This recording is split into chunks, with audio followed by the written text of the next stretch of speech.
एक औरत जो कि बहुत गरीब थी, साथ ही एक विधवा भी। वो अपने छोटे से बेटे नील के साथ अकेली एक छोटे से घर में रहा करती थी। सुधा लोगों के घर में साफ सफाई का काम करके अपने घर का खर्चा चलाया करती थी। ऐसे ही एक दिन नील स्कूल से घर आ रहा होता है। तभी उसकी नजर एक आइसक्रीम वाले पर पड़ती है, जहाँ बहुत भीड़ होती है। उसके साथ के सभी दोस्त उसे अकेला छोड़कर आइसक्रीम वाले के पास जाते हैं और आइसक्रीम खरीद लेते हैं। उन्हें आइसक्रीम खाता देख नील के मुंह में भी पानी आ जाता है और वो भी आइसक्रीम वाले के पास जाता है और आइसक्रीम वाले से कहता है, अंकल मुझे भी एक आइसक्रीम दे दो, मैंने कभी भी आइसक्रीम नहीं खाई। हाँ बेटा, क्यों नहीं, ये लो आइसक्रीम और लाओ 10 रुपए। पर अंकल मेरे पास तो पैसे नहीं है। अगर तुम्हारे पास पैसे नहीं है तो मेरे पास भी आइसक्रीम नहीं है। जाओ यहाँ से और पहले पैसे लेकर आओ, तभी आइसक्रीम खाने को मिलेगी। आइसक्रीम वाले की बात सुन नील घर जाता है और अपनी माँ से बोलता है, माँ मुझे भी आइसक्रीम खानी है, मैंने कभी आइसक्रीम नहीं खाई। आपको पता है आज जब मैं स्कूल से आ रहा था तो सभी बच्चे आइसक्रीम वाले से आइसक्रीम ले रहे थे, पर जब मैंने आइसक्रीम वाले से आइसक्रीम मांगी तो उन्होंने मुझे मना कर दिया। कहते हैं पहले पैसे दो तब जाकर आइसक्रीम मिलेगी। माँ मुझे कुछ नहीं पता, तुम मुझे पैसे दो ताकि मैं भी आइसक्रीम खा सकूं। पर बेटा मेरे पास इतने पैसे नहीं हैं जो मैं तुम्हें दे सकूं। तुम्हें तो पता है ना कि हम बहुत गरीब हैं। माँ हम इतने गरीब क्यों हैं? बेटा हम इतने गरीब इसलिए हैं क्योंकि आज तुम्हारे पापा हमारे साथ नहीं है। अगर वो होते तो वो तुम्हें तुम्हारी मनपसंद आइसक्रीम खिलाते। अपनी माँ की बातें सुनकर नील आइसक्रीम खाने की जिद छोड़ देता है, परंतु ये बात सुधा को बहुत बुरी लगती है कि वो अपने छोटे बेटे को एक 10 रुपए की आइसक्रीम भी नहीं खिला सकती है। और सुधा यही बात सोचने लगती है, मैं क्या करूं कि मैं अपने बच्चों की छोटी से छोटी जिद को पूरा कर सकूं। उसने आज तक मुझसे कभी कुछ नहीं मांगा और आज पहली बार उसने मुझसे मांगा भी तो क्या बस 10 रुपए की एक आइसक्रीम, पर मैं उसे वो भी नहीं खिला पा रही। नहीं, मैं इस तरह से अपने बच्चे का हर बार मन नहीं मार सकती। मुझे दुगनी मेहनत भी करनी पड़ी तो मैं करूंगी, पर उसे मैं इस गर्मी में एक आइसक्रीम जरूर खिलाऊंगी। हाँ। इतना सोचकर सुधा और मेहनत करने की सोचती है और अगली सुबह जल्दी उठकर बाहर काम देखने के लिए चली जाती है, जहाँ उसे एक फैक्ट्री में धागा काटने का काम मिलता है। अब सुधा सुबह 8 बजे से 10 बजे तक फैक्ट्री में बैठकर धागा काटती है और उसके बाद लोगों के घरों में जाकर साफ सफाई का काम करती है। फैक्ट्री से मिले पैसों से वो अपने बेटे नील के लिए 10 रुपए वाली आइसक्रीम खरीद लेती है और घर जाने लगती है। पर तभी रास्ते में उसे एक भूखी और घायल औरत मिलती है।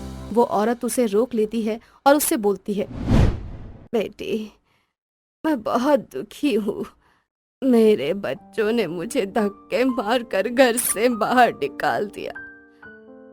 मुझे लगता है अब मैं कुछ ही देर की मेहमान हूँ। बस मैं मरने से पहले कुछ खाना चाहती हूँ। तुम मुझे ये आइसक्रीम दे सकती हो? उस बूढ़ी औरत की बात सुनकर सुधा थोड़ी सोच में पड़ जाती है। ये आइसक्रीम तो मैं नील के लिए ले जा रही थी, पर इन अम्मा को देखकर लगता है कि सच में अब ये ज्यादा देर तक जिंदा नहीं रहेंगी। मरने वालों की इच्छा पूरी करनी चाहिए। आइसक्रीम का क्या है, मैं कल फिर से फैक्ट्री में जाकर थोड़ी मेहनत कर लूंगी और उनसे मिले पैसों से एक बार फिर से नील के लिए आइसक्रीम खरीद लूंगी। अभी आइसक्रीम मैं इस बूढ़ी अम्मा को दे देती हूँ। हाँ। यह सोचकर सुधा बूढ़ी अम्मा से बोलती है, ठीक है अम्मा, तुम ये आइसक्रीम खा लो, मैं अपने बेटे के लिए कल दूसरी आइसक्रीम ले जाऊंगी। तुम बहुत अच्छी हो बेटा, भगवान तुम्हारी सारी मनोकामनाएं पूरी करे। इतना बोलकर बूढ़ी अम्मा उससे वो आइसक्रीम ले लेती है और आइसक्रीम खाकर एक परी का रूप धारण कर लेती है, जो सुधा से बोलती है, सुधा मुझे भगवान ने यहाँ भेजा है ताकि मैं तुम्हारी परीक्षा ले सकूं। तुम मेरी इस परीक्षा में पास हो गई हो। मैं तुम्हारी परीक्षा ले रही थी और देख रही थी कि तुम एक स्वार्थी माँ बनोगी या फिर एक नेक इंसान, और तुम इस परीक्षा में पास हो गई। इसीलिए ये कुछ बीज मैं तुम्हें दे रही हूँ। ये बीज कोई साधारण बीज नहीं है। तो ये किस प्रकार का बीज है? परी रानी, आप मुझे विस्तार से इन बीजों के बारे में बताइए ना। सुधा, ये जादुई आइसक्रीम का बीज है। जब तुम इन बीज को अपने घर के बाहर लगाओगी तब तुम्हें इन बीजों की सिंचाई करनी होगी ठीक उसी तरह से जैसे खेती की जाती है। 24 घंटों के अंदर ये बीज एक आइसक्रीम की खेती में बदल जाएगा और तुम्हारे घर के बाहर आइसक्रीम की खेती हो जाएगी। इतना बोलकर परी वहां से चली जाती है, जिसके बाद सुधा उन बीजों को अपने साथ घर ले आती है और घर जाने के बाद उन बीजों को अपने घर के बाहर लगाने लगती है। यह सब देखकर नील अपनी माँ से बोलता है, माँ, ये तुम क्या कह रही हो? बेटा, मैं आइसक्रीम की खेती कर रही हूँ। ये बीज मुझे एक परी ने दिया है। उन्होंने मुझसे कहा है कि इन बीजों को लगाने से हमारे घर के बाहर आइसक्रीम की खेती होगी, जिसमें बहुत सारी आइसक्रीम लगेंगी। सच में माँ? हाँ बेटा।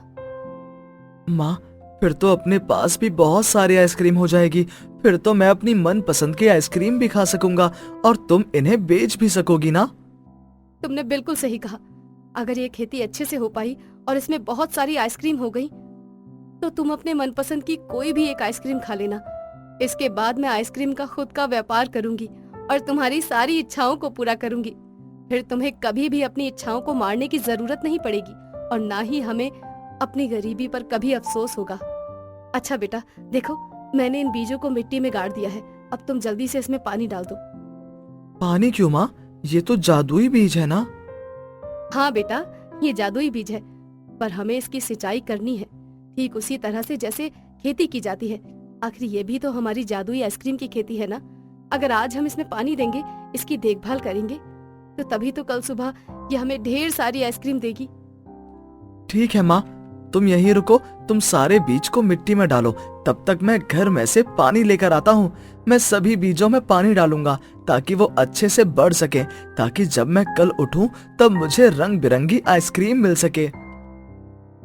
ठीक है बेटा, अब जाओ, जाकर जल्दी से पानी ले आओ। अब नील जल्दी से घर में जाता है और पानी लेकर बाहर आ जाता है और उनमें पानी डाल देता है। कुछ देर बाद नील और सुधा घर में जाते हैं। नील बहुत खुश हो जाता है कि कल से उसे रंग बिरंगी आइसक्रीम देखने को मिलेंगी। जिसके बाद सुधा उसे समझाती है और बोलती है, बेटा, इस तरह से लालच नहीं करते। अगर तुम लालच करोगे कि कल सुबह तुम्हें बहुत सारी आइसक्रीम मिलेगी, तो तुम्हें इस लालच का गलत परिणाम भुगतना पड़ेगा।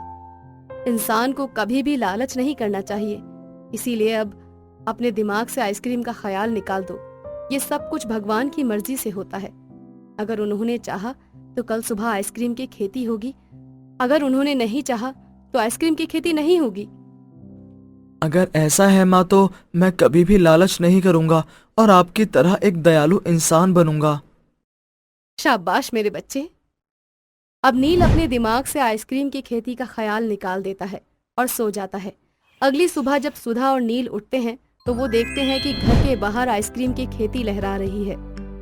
जिसके बाद वो अपनी मनपसंद की कुछ आइसक्रीम उसमें से तोड़ लेते हैं। तो वहीं सुधा आइसक्रीम को तोड़कर अपना खुद का व्यापार करती है और गली गली जाकर उन आइसक्रीम को बेचती है। अब इसी तरह से जादुई आइसक्रीम की खेती की मदद से सुधा अपने आइसक्रीम के व्यापार को बढ़ा लेती है और देखते ही देखते कुछ ही दिनों में सुधा की सारी गरीबी दूर हो जाती है। जिसके बाद नील एक अच्छे स्कूल में पढ़ता है और वो दोनों खुशी खुशी अपनी जिंदगी जीने लगते हैं। भूतिया ढाबा। सोनू अपने घर में आता है और अपनी बीवी से बोलता है, अरे मैं तुझे बताना भूल गया, हमें 2 दिन बाद भैया के घर जाना पड़ेगा। पर हमें भैया के घर क्यों जाना होगा? तुम्हें तो पता ही है कि भाभी का लड़का हुआ है, तो बस उसी खुशी में भैया ने एक पार्टी रखी है, इसीलिए हमें भैया के घर जाना पड़ेगा। सुनो जी, मेरा बिल्कुल भी मन नहीं है भैया भाभी के घर जाने का।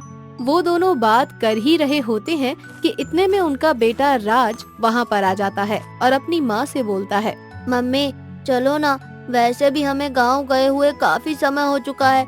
मेरा बहुत मन करता है गांव जाने का, मुझे गांव में बहुत मजा आता है। प्लीज मम्मी चलो ना। पर मेरा बिल्कुल मन नहीं करता उनके घर जाने का, आपको तो पता ही है। पापा मम्मी को समझाओ ना, प्लीज ना मम्मी चलो ना। हाँ शकुंतला चलो ना, प्लीज हमारे साथ चलो, राज का भी कितना मन है, अब मान भी जाओ। गांव जाने का रास्ता पूरा 24 घंटे का है। हम कार से जाएंगे तो उसके लिए खाना बनाना पड़ेगा और मैं खाना नहीं बनाऊंगी। राज अपने पापा से बोल दो कि वो रास्ते के लिए खाना बनाकर लेकर जाएंगे, तभी मैं चलने के लिए मानूंगी। अरे भगवान, तुम चिंता क्यों करती हो? मैंने सुना है वहाँ अब बहुत सारे ढाबे खुल चुके हैं, हम वहाँ पर किसी भी ढाबे में खाना खा लेंगे, तुम खाने की टेंशन मत लो। अगली सुबह राज, सोनू और नीरू तीनों अपने गांव के लिए निकल जाते हैं। जाते जाते रात हो जाती है और रात देखकर राज बोलता है, पापा पापा, मुझे भूख लग रही है। वैसे भी अब रात हो चुकी है, हमें कहीं रुकना चाहिए और यहाँ के किसी भी ढाबे में पेट पूजा करनी चाहिए। हाँ बेटा बिल्कुल, भूख तो मुझे भी लग रही है। अच्छा, हम यहाँ ज्यादा देर नहीं रुकेंगे, खाना खाएंगे और फिर से गांव के लिए निकल जाएंगे, क्योंकि यहाँ से अभी गांव बहुत दूर है। अगर हम ऐसे ही रुकते रहे बार बार तो हमें गांव पहुँचने में लेट हो जाएगा। ठीक है पापा। इतना कहकर सोनू कुछ ढाबों पर जाकर वहाँ के खाने का रेट पूछता है, परंतु उसे किसी भी ढाबे का रेट और वैरायटीज कुछ खास पसंद नहीं आती, जिसके बाद वो ऐसे ढाबे की तलाश करने लगता है जहाँ पर उसे हर प्रकार का भोजन मिल सके, और इसीलिए वो थोड़ा आगे और जाता है, परंतु उन्हें अब कहीं भी कोई सा भी ढाबा नहीं दिखता और उनकी भूख बढ़ जाती है। साथ ही रात भी काफी हो जाती है। अंधेरा बढ़ता ही जा रहा था और इस काले अंधेरे को देखकर राज बोलता है, पापा, मुझे तो भूख लग रही है, ऊपर से अब अंधेरा भी बढ़ता जा रहा है। मुझे इतने अंधेरे में डर लग रहा है और मुझे सूजू भी आ रही है। अरे बेटा, मैं ढाबा ढूंढ रहा हूँ। जैसे ही मुझे कोई ढाबा मिलेगा उसी ढाबे पर कुछ न कुछ खा लेंगे और तुम वहीं पर फ्रेश भी हो जाना।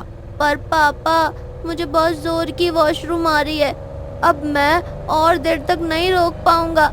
मम्मी पापा को बोलो ना गाड़ी रोके। अरे जब राज को इतनी जोर से सुसु आ ही रही है तो गाड़ी रोककर करवा देते हैं। हाँ पापा, मैं बाहर कहीं सूसू कर लूंगा। नहीं, खुले में शौच करना गलत बात होती है। थोड़ी देर रोक कर रखो। मैं अभी गूगल मैप में ढाबा सर्च करके देख रहा हूँ। सोनू अपने फोन में गूगल मैप ऑन करता है और ढाबा सर्च करता है। 1 किलोमीटर की दूरी पर आओ खाओ नाम का एक ढाबा मिलता है। ये देखकर मानो सोनू के मन को शांति मिल जाती है और वो अपनी कार को स्पीड में ले जाने लगता है कि तभी उसको रास्ते में कुछ कुत्ते के भौंकने की आवाज सुनाई देती है। आवाज सुनकर राज की सिट्टी पिट्टी गुल हो जाती है। उसको डरता हुआ देखकर नीरू बोलती है, अरे बेटा डरो मत, कुत्ते ही तो भौंक रहे हैं। थोड़ी देर बाद आओ खाओ नाम का ढाबा आ जाता है और तीनों उस ढाबे के अंदर चले जाते हैं, जिसके बाद सोनू वेटर को आवाज देता है, वेटर, वेटर, क्या चाहिए आपको? फ्राइड राइस, दाल मखनी और तंदूरी रोटी। वेटर कुछ नहीं बोलता और वहाँ से चुपचाप चला जाता है। थोड़ी देर बाद वेटर ऑर्डर लेकर आता है, जिसके बाद सोनू, नीरू और राज तीनों खाना खाने लगते हैं कि तभी उस ढाबे की लाइट ऑन ऑफ होने लगती है। ये देखकर नीरू और राज दोनों डरने लगते हैं। सोनू उन दोनों को डरता हुआ देखकर वेटर से बोलता है, वेटर, वेटर, ढाबे की लाइट ऑन ऑफ कैसे हो रही है? सोनू बोलता रहता है लेकिन वेटर उसकी बातों पर कोई जवाब नहीं देता और सोनू गुस्से में उठता है। जैसे ही सोनू रिसेप्शन की तरफ जाता है कि तभी वहाँ पर उसको कुछ इंसानों की हड्डियाँ दिखाई देती हैं। ये देखकर सोनू भी डर जाता है और अपनी बीवी बच्चों के पास दौड़कर जाता है। सोनू को डरा हुआ देखकर नीरू बोलती है, सोनू क्या हुआ, तुम इतने डरे हुए क्यों हो? नीरू, जल्दी चलो यहाँ से, ये जगह सही नहीं है। आखिर हुआ क्या है? तुम ऐसा क्यों बोल रहे हो? कुछ बताओ तो। मैंने तुमसे कहा ना, चलो, सुनाई नहीं देता क्या? वो सभी उठकर दरवाजे की तरफ जाने ही वाले होते हैं कि इतने में वहाँ पर एक भूत आ जाता है और वो सोनू को हवा में उड़ा देता है। ये देखकर नीरू बहुत डर जाती है और डरते हुए भूत और हड्डी के कंकाल से बोलती है, तुम लोग हमारे पीछे क्यों पड़े हुए हो? हमने तुम्हारा क्या बिगाड़ा है? हमें जाने दो, हमने किसी का कुछ नहीं बिगाड़ा। हम तो यहाँ आते जाते भी नहीं हैं। प्लीज हमें जाने दो, हम निर्दोष हैं। हम तुम लोगों को नहीं छोड़ेंगे। पर क्यों? आखिर हम लोगों ने तुम्हारा क्या बिगाड़ा है? तुमने कुछ नहीं बिगाड़ा, लेकिन यहाँ से जो भी आता है वो वापस नहीं जा पाता, क्योंकि हम उन्हें नहीं छोड़ते। उनको हम खा जाते हैं और अपनी तरह कंकाल और भूत बना देते हैं। मेरे पापा को नीचे उतारो। मेरे पापा ने तुम्हारा क्या बिगाड़ा है? मेरे पापा बहुत अच्छे हैं। तुम चाहो तो मुझे खा जाओ। तुम जो बोलोगे मैं वो करूँगा, पर मेरे पापा को जाने दो। राज की आंखों में आंसू और उसका अपने पिता के लिए स्नेह देखकर मानो भूत को राज के ऊपर तरस आ जाता है और भूत नीरू से बोलता है, हम लोग भी तुम्हारी तरह एक मामूली इंसान थे। हम लोग इस ढाबे पर खाना खाने के लिए आए थे, लेकिन हमें नहीं पता था कि यहाँ पर गुंडे कब्जा कर लेंगे। हम लोग यहाँ खाना खा रहे थे कि तभी गुंडों ने कब्जा करके हमें लूटना शुरू कर दिया। उन्होंने हमें लूटने के बाद हमारी जान भी नहीं बख्शी और हमें बेरहमी से मार दिया।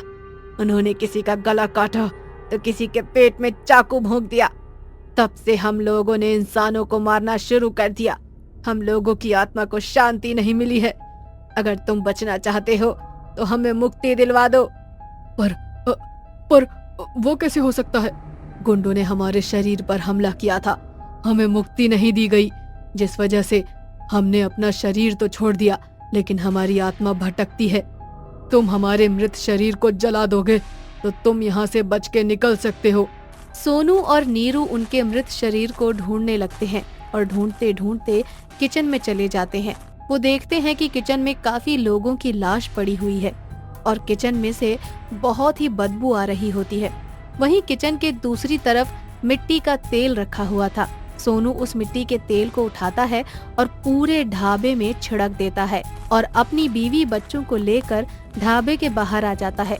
बाहर जाकर वो उस ढाबे में आग लगा देता है और उस ढाबे के साथ साथ वहाँ के सभी भूत और कंकाल सभी जलकर नष्ट हो जाते हैं और इस तरह सोनू, नीरू और राज तीनों की जान बच जाती है। और सोनू बोलता है, अब हम कभी भी इस गांव में नहीं आएंगे। हम अभी इसी वक्त यहीं से अपने घर की ओर चल रहे हैं। हाँ मम्मी पापा, अब से मैं भी कभी भी गांव आने की जिद नहीं करूँगा। जिसके बाद वो तीनों अपने घर आ जाते हैं। समय बीतता जाता है पर वो तीनों कभी भी इस हादसे को भुला नहीं पाते और उस दिन के बाद से वो तीनों ना तो कभी अपने गांव जाते हैं और ना ही किसी ढाबे पर। सफेद बालों वाली बहू। यूं तो चांदनी एक खुश मिजाज लड़की थी, परंतु उसके सफेद बाल उसे खुश नहीं रहने दिया करते थे। एक बार की बात है, चांदनी बाहर मार्केट में सामान लेने जाती है। तभी उसकी टक्कर एक आदमी से होती है और वो आदमी चांदनी से बोलता है, अरे अरे माफ करना आंटी जी, मैंने आपको देखा नहीं। क्या कहा? आंटी? अरे आंटी होगी तेरी बीवी। बुढ़े, अपनी उम्र और मेरी उम्र देखी है? तू मेरी बाप की उम्र का है और मुझे आंटी बोल रहा है? सॉरी मैडम, मैंने आपको देखा नहीं। मेरी नजर सिर्फ आपके इन सफेद बालों पर गई तो मुझे लगा कि आप कोई बुजुर्ग महिला हैं। मुझे माफ कर दीजिएगा। इस तरह से वो आदमी माफी मांगकर वहाँ से चला जाता है और चांदनी भी शॉपिंग करके घर आ जाती है। गुस्से में सारा सामान बेड पर पटक कर वो बैठ जाती है। तभी वहाँ उसकी माँ रीना आती है और चांदनी को गुस्से में देखकर उससे बोलती है, अरे क्या हो गया मेरी बेटी को आज? मेरी बेटी इतने गुस्से में क्यों नजर आ रही है? माँ, अगर इस उम्र में मुझे कोई बूढ़ी आंटी या दादी बोलेगा तो मुझे गुस्सा नहीं आएगा तो और क्या होगा? अच्छा ठीक है, अब गुस्सा मत हो और जाकर तैयार हो जा। भूल गई क्या, आज तुझे लड़के वाले देखने आ रहे हैं। कुछ ही समय में वो लोग घर आते होंगे। जा, अब जाकर जल्दी से तैयार हो जा। रीना के बोलने पर चांदनी जल्दी से जाकर तैयार हो जाती है और कुछ ही देर में लड़के वाले उसे देखने के लिए आ जाते हैं और रीना लड़के वालों से बात करने लगती है। इसी बीच लड़के की माँ रीना को लड़की दिखाने के लिए कहती है और कुछ देर बाद चांदनी अपने हाथों में चाय की ट्रे लेकर लड़के वालों के सामने आती है, परंतु लड़का चांदनी के सफेद बाल देखकर उससे बोलता है, धन्यवाद आंटी जी। अरे बहन जी, अब तो तुम जल्दी से अपनी बेटी को बुलवा दो। अब हमसे और बर्दाश्त नहीं हो रहा है। अब हम बस एक बार देख लें तो ये रिश्ता भी पक्का कर देंगे। लड़के वालों की ये बात सुनकर चांदनी को बहुत गुस्सा आता है और वो गुस्से में चाय की ट्रे टेबल पर रखती है और उन लोगों से बोलती है, मैं ही हूँ वो लड़की जिसे तुम लोग देखने आए हो। तुम लोगों को मेरे सफेद बाल ही नजर आ रहे हैं, मैं नहीं नजर आ रही। अरे मेरे सिर्फ सफेद बाल हैं, मैं बुढ़िया नहीं हूँ। चांदनी लड़की वालों पर भड़क जाती है, जिसके बाद रीना चांदनी को शांत करती है और उसे कमरे में जाने को कहती है। अब रीना लड़के वालों से माफी मांगती हुई बोलती है, अरे बहन जी, चांदनी की तरफ से मैं आप लोगों से माफी मांगती हूँ। दरअसल हर कोई उसके सफेद बालों का मजाक बनाता है, कोई भी उसके साथ सीधे मुंह बात नहीं करता, बस इसीलिए वो थोड़ी सी चिड़चिड़ी होती जा रही है। अरे बहन जी, जो सच है इंसान तो वही बोलेगा ना। और ऐसी लड़की को हम अपने घर की बहू नहीं बना सकते हैं। माफ कीजिएगा बहन जी, चल बेटा। लड़के वाले रिश्ता तोड़कर वहाँ से चले जाते हैं, जिसके बाद चांदनी अपनी माँ के पास आती है और अपनी माँ से बोलती है, माँ, मेरे सफेद बालों की वजह से इन लोगों ने भी रिश्ता तोड़ दिया ना। माँ, मैंने सोच लिया है कि अब मैं अपने बालों में कलर करूंगी। अब मैं और भीड़ में अपना मजाक बनता हुआ नहीं देख सकती। मैं भी चाहती हूँ कि लोग मुझे पसंद करें, मेरे साथ रहें। बेटा, मैं भी चाहती हूँ कि तुझे तेरी खुशियाँ मिले, पर एक झूठ के साथ नहीं। तू खुद सोच, अगर आज तू बाल में कलर करवा लेगी और किसी से शादी कर लेगी और कल को जब वो कलर तेरे बालों से निकलेगा तो लोगों को तेरे सफेद बालों का सच पता चल जाएगा, और जब उन्हें तेरी सच्चाई का पता चलेगा तो क्या होगा? सोचा है तूने? माँ, मैं कल के बारे में इतना नहीं सोचती। मैं आज में जीने वाली लड़की हूँ और आज मैंने सोच लिया है कि मैं अपने बालों में कलर करवाऊंगी और अपने सफेद बालों को काला करूंगी। फिर देखना कैसे मेरे पीछे लड़कों की लाइन लगती है। इस तरह से चांदनी अपने सफेद बालों में कलर करवा लेती है और अपने बालों को काला कर लेती है। काले बाल होने के बाद उसकी शादी भी एक बहुत अच्छे घर में राजीव नाम के लड़के से हो जाती है। चांदनी ससुराल में जाकर बहुत खुश थी, परंतु अब उसके बालों का कलर धीरे धीरे निकल रहा था। अब उसके सफेद बाल नजर आने लगे थे। ऐसे ही एक दिन चांदनी रसोई में होती है, तभी वहाँ उसकी सास रुक्मणी आ जाती है और वो अपनी बहू के सफेद बाल देखकर उससे बोलती है, बहू, तेरे बालों को क्या हो गया? तेरे बाल अचानक से सफेद कैसे हो गए? ये सुनते ही चांदनी अपने सफेद बालों को छुपाने लगती है और अपनी सास से बोलती है, अब माँ जी, ये तो नेचुरल है, एक आधे बाल तो हर किसी के सफेद हो जाते हैं। इस तरह से चांदनी अपने सफेद बालों का बहाना बना लेती है और कमरे में जाकर खुद से बोलती है, क्या करूं? मैंने जो अपने बालों में कलर करवाया था उसका असर अब खत्म हो रहा है। अब मुझे बाहर जाकर अपने बालों में फिर से कलर करवाना होगा। पर मेरी पुरानी ख्यालात की सासू माँ मुझे तो घर से बाहर ही नहीं जाने देती। अब मैं क्या करूं? इस तरह से चांदनी बाहर जाने के मौके देखने लगती है, परंतु रुक्मणी के होते हुए वो घर से बाहर नहीं जा पाती और धीरे धीरे उसके बालों का कलर भी खत्म होने लगता है। अब आधे से ज्यादा बाल चांदनी के सफेद नजर आने लगते हैं। ये देखकर रुक्मणी को उसके सफेद बालों का राज पता चल जाता है और एक दिन वो गुस्से में चांदनी से बोलती है, बहू, ये सब क्या है? तुम्हारे बाल धीरे धीरे सफेद कैसे हो रहे हैं? तुम्हें अभी घर में आए 1 महीना भी नहीं हुआ और तुम्हारे आधे से ज्यादा बाल सफेद हो चुके हैं। कहीं ऐसा तो नहीं कि तुम्हारे सारे बाल सफेद हों और तुमने हम लोगों को धोखा दिया हो? रुक्मणी की ये बात सुनकर अब ना चाहते हुए भी चांदनी को अपने सफेद बालों का सच बताना पड़ता है। चांदनी के सफेद बालों का सच सुनकर रुक्मणी उससे बहुत नाराज होती है और उससे बोलती है, बहू, ये तुमने हमारे साथ सही नहीं किया।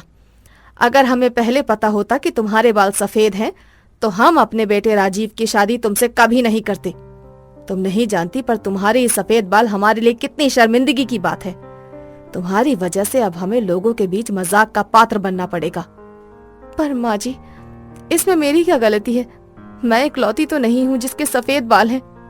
रुक्मणी चांदनी की एक नहीं सुनती और उससे बात करना बंद कर देती है, परंतु राजीव अपनी बीवी चांदनी का साथ देता है और उससे बोलता है, चांदनी, तुम फिक्र मत करो, माँ शुरू से ही ऐसी हैं।